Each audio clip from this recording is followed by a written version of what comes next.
আগামী কোজাগরী লক্ষ্মী পূর্ণিমার দিন বাড়িতে চাল রাখার পাত্রে চুপচাপ রেখে দিন এই বিশেষ দ্রব্যটি, আসবে আর্থিক উন্নতি। বন্ধুরা, আপনাদের সকলকে সহজ ভাষা ধর্মকথার কোজাগরী লক্ষ্মী পূর্ণিমা সিরিজের এই নতুন পর্বে জানাই সুস্বাগতম।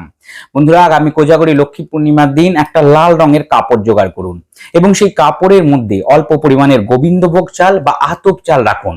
বন্ধুরা, এই এক মুষ্টি চাল আপনাদের মা লক্ষ্মীর প্রতিনিধিত্ব করবে এবং এই চালের ওপরে একটা খোসা ছাড়ানো সুপারি রেখে দেবেন। বন্ধুরা, এই সুপারি গণেশকে প্রতিনিধিত্ব করে এবং এর ওপরে অল্প পরিমাণের কেশর ছিটিয়ে দেবেন এবং দুটো শুকনো হলুদের গাঁট ওর মধ্যে দেবেন এবং একটা কাঁচা টাকা অর্থাৎ 1 টাকার কয়েন ওর মধ্যে দিয়ে ভালো করে পুটলিটি বন্ধ করবেন, গিট বাঁধবেন এবং যেখানে আপনার মা লক্ষ্মীর পুজো অর্চনা করছেন সেই স্থানে পুটলিটি রাখবেন এবং মায়ের সাথেই তার পুজো অর্চনাও আপনারা করবেন।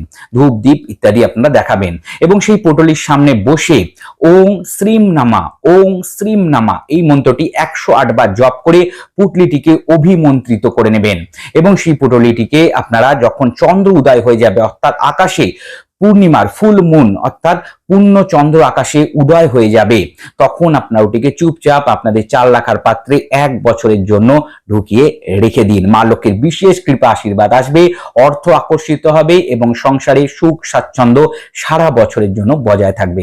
1 বছর পরে পরবর্তী যখন কোজাগরী লক্ষ্মী পূর্ণিমা আসবে তার আগের দিন ওই পুটলি থেকে কাঁচা টাকাটি বার করে নেবেন এবং পরের বছর যখন লক্ষ্মী পূর্ণিমার পুজো অর্চনা আপনারা করবেন, যখন সামগ্রীগুলো কিনবেন তখন সেই সামগ্রী কেনার কাজে পুজোর কাজে ওই টাকাটি ব্যবহার করবেন এবং বাকি দ্রব্যগুলো জলপ্রবাহ অর্থাৎ জলে ভাসিয়ে দেবেন বা কোনো অশ্বত্থ গাছের গোড়ায় রেখে দিয়ে আসবেন এবং পরবর্তী সময় আবার নতুন করে এই পুটলি আপনারা তৈরি করে আপনাদের চাল রাখার পাত্রে বাড়িতে রেখে দিন। বন্ধুরা, অবশ্যই এর মাধ্যমে বাড়িতে অর্থ সুখ স্বাচ্ছন্দ্য আকর্ষিত হয়, মা লক্ষ্মীর বিশেষ কৃপা আশীর্বাদ লাভ হয়। শুধুমাত্র যখন করবেন তখন পূর্ণ আস্থা ভক্তি সহযোগে এই টোটকা উপায়টি করবেন। সকলে ভালো থাকবেন। আগামী লক্ষ্মী পূর্ণিমার সকলকে জানাই শুভেচ্ছা, অভিনন্দন।